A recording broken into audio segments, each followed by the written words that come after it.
નમસ્કાર દોસ્તો, આજના જે છે આપણી મેન્સ માટે પ્રેક્ટિસની જે સિરીઝ ચાલી રહી છે એમાં આપણે આજે એક ક્વેશ્ચન જોઈશું અને એનો આન્સર જોઈશું કે કઈ રીતે જે છે એનો સારો આન્સર લખી શકાય, જે લોકો સિલેક્ટેડ છે કઈ રીતે આન્સર લખતા હોય છે.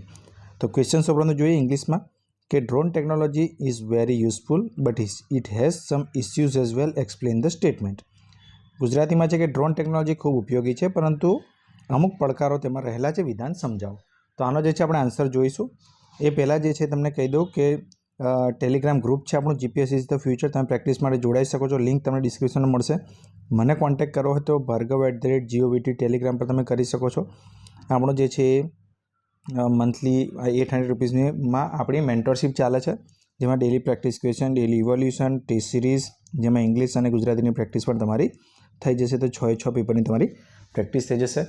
મારી અને મારા ટીમ વિશેની જાણકારી પણ છે કે જેની આપણે હેલ્પ લઈને જે છે આખો પ્રોગ્રામ ચલાવતા હોઈએ છીએ. તો તમે કોન્ટેક્ટ કરી શકો છો અને જોડાઈ શકો છો જીપીએસસી ઇઝ ધ ફ્યુચરમાં પ્રેક્ટિસ માટે. તો ક્વેશ્ચન છે, તો ક્વેશ્ચનમાં હંમેશા કેટલા પાર્ટમાં છે એના પર ફોકસ તમારે કરવાનો છે. પહેલો છે કે ડ્રોન ટેકનોલોજી ખૂબ ઉપયોગી છે, તો એના ઉપયોગિતા વિશે તમારે લખવું પડશે.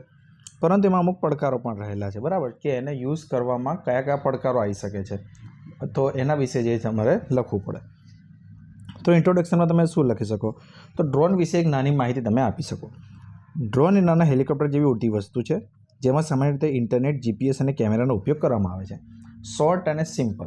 જો અમુક વખત છે ને ઇન્ટ્રોડક્શનમાં તમે બહુ એફર્ટ લગાવવા જાઓ ને તો બની શકે ઇન્ટ્રોડક્શન લાંબુ થઈ જાય, અથવા બની શકે ઇન્ટ્રોડક્શનની અંદર તમે કોઈ એવી વસ્તુ લખી દો કે જે તમારે ખરેખર મેઇન બોડીમાં લખવાની હતી. તો મેઇન બોડીમાં લખવા માટે તમારી જોડે પછી ઓછી વસ્તુ બચે, બરાબર, એવું થાય. એટલે જે છે આમાં શોર્ટ અને સિમ્પલ લખવાનું છે ઇન્ટ્રોડક્શન, કે જેથી વાંચવાવાળાને ખબર પડી જાય કે ભાઈ તમને ડ્રોન વિશે થોડી જાણકારી છે. ત્યારબાદ છે ડ્રોનની ઉપયોગિતા, બરાબર છે. તો ડ્રોનની ઉપયોગિતા કઈ કઈ કરી શકાય? તો એક તો છે જે તમે લખી શકો કે આરોગ્ય ક્ષેત્રે, કે ભાઈ દુર્ગમ વિસ્તારમાં જે છે દવાઓ અને રસી પહોંચાડવા માટે.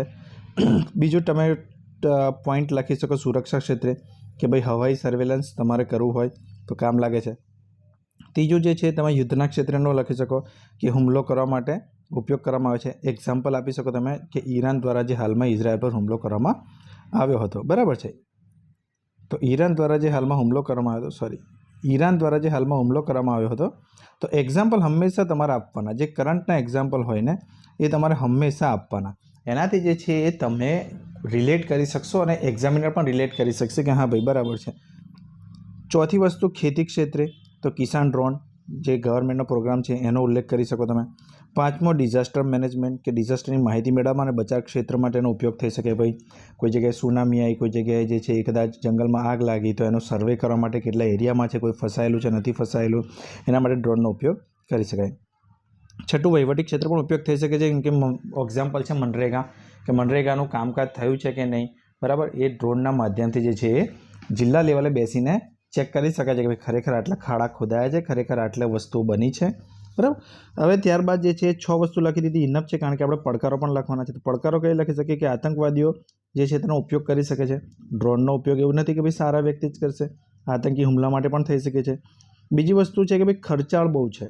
ખેતીમાં એનો ઉપયોગ લાભદાયક છે પણ ખર્ચાળ બહુ છે, એટલે ખેડૂતો દ્વારા એનો ઉપયોગ નહિવત કરવામાં આવે છે.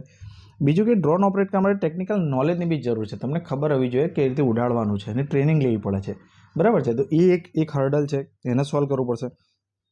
ચોથું છે કે ડ્રગ્સ અને હથિયારોની તસ્કરી માટે પણ જે છે ડ્રોનનો ઉપયોગ કરવામાં આવે છે. તો આ પણ એક પડકાર છે કે ભાઈ ડ્રોનનો ઉપયોગથી જે છે આ તસ્કરી થાય છે એને રોકવી પડે. બીજું કે રાજ્યનું સર્વેલન્સ વધી શકે છે, કે એક જે ગવર્મેન્ટ કહી શકાય કે રાજ્ય કહી શકાય તમારી દરેક મુવમેન્ટ પર ધ્યાન રાખે, એના માટે પણ ડ્રોનનો ઉપયોગ ભવિષ્યમાં કદાચ થઈ શકે છે. તો રાજ્યનું સર્વેલન્સ વધી શકે છે. તો તમે આટલા 5 મુદ્દા એના પડકારોમાં લખી શકો. આ સિવાય પણ જો તમને કોઈ ધ્યાનમાં હોય તો તમે લખી શકો. ત્યારબાદ લખવાનું હોય કન્ક્લુઝન, કારણ કે આપણે 150 થી 200 શબ્દોની સીમામાં એને પતાવવાનું છે. તો ડ્રોન ટેકનોલોજી એ ભવિષ્યની ટેકનોલોજી છે. તેનો ઉપયોગ વિવિધ ક્ષેત્રોમાં જરૂરી છે. યોગ્ય નિયંત્રણ સાથે ડ્રોનનો ઉપયોગ દેશના વિકાસ માટે લાભદાયી બને છે. જો કન્ક્લુઝનમાં એટલું યાદ રાખવાનું કે ફ્યુચરિસ્ટિક રહેવાનું, સકારાત્મક રહેવાનું, બરાબર છે. કોઈ પણ નવી ટેકનોલોજી હોય એના વિરોધમાં તમે લખો, તમે ભવિષ્યમાં જે છે એ આઈએએસ બનવા જઈ રહ્યા છો, આઈપીએસ બનવા જઈ રહ્યા છો, કે ડેપ્યુટી કલેક્ટર કમિશનર બનવા જઈ રહ્યા છો, કે ડીવાયએસઓ બનવા જઈ રહ્યા છો, બરાબર. તો તમે જે છે એ ભવિષ્યમાં એક બ્યુરોક્રેસી, જે વહીવટમાં જે તમે જશો, તમે જો નવી ટેકનોલોજીના વિરોધમાં હશો યુવા થઈને, તો જે છે કેવી રીતે ચાલશે? તો એટલે જે છે તમારે હંમેશા કન્ક્લુઝન એવું લખવાનું કે ભાઈ યોગ્ય નિયંત્રણ સાથે ડ્રોનનો ઉપયોગ દેશના વિકાસ માટે લાભદાયી છે. તો આ જ વસ્તુ તમે એઆઈ માટે પણ કરી શકો. એઆઈનો 100% વિરોધમાં કોઈ દિવસ નહીં લખવાનું. રોબોટિક્સ પૂછાય તો 100% વિરોધમાં કોઈ દિવસ નહીં લખવાનું. ડ્રોનનું પૂછાય ટેકનોલોજીમાં 100%માં કોઈ દિવસ વિરોધમાં નહીં પૂછવાનું. તમારે ન્યુક્લિયર એનર્જી વિશે પૂછાય તો 100%ના વિરોધમાં કોઈ દિવસ. કોઈ પણ વસ્તુ પૂછાય એક્સ્ટ્રીમ સ્ટેન્ડ નહીં લેવાનું. તમારે પોઝિટિવ નેગેટિવ બંને લખીને એક બેલેન્સ્ડ વ્યૂ બનાવવાની કોશિશ કરવાની. તો જે છે તમને 10માંથી કમસે કમ 8 માર્ક આમાં મળી શકે. બરાબર છે. તો જો તમે પ્રેક્ટિસ આ રીતે કરવા માંગતા હોય તો જે છે તમે મારો કોન્ટેક્ટ કરી શકો છો ભાર્ગવ GOVT ઉપર, અથવા તો જે છે તમે ટેલિગ્રામમાં જોડાશો તમને ક્વેશ્ચન મળ્યા કરશે, તમે પ્રેક્ટિસ કરી શકો. તો લાઇક અને સબસ્ક્રાઈબ જરૂર કરજો. ફરી મળીશું. Thank you. જય હિન્દ.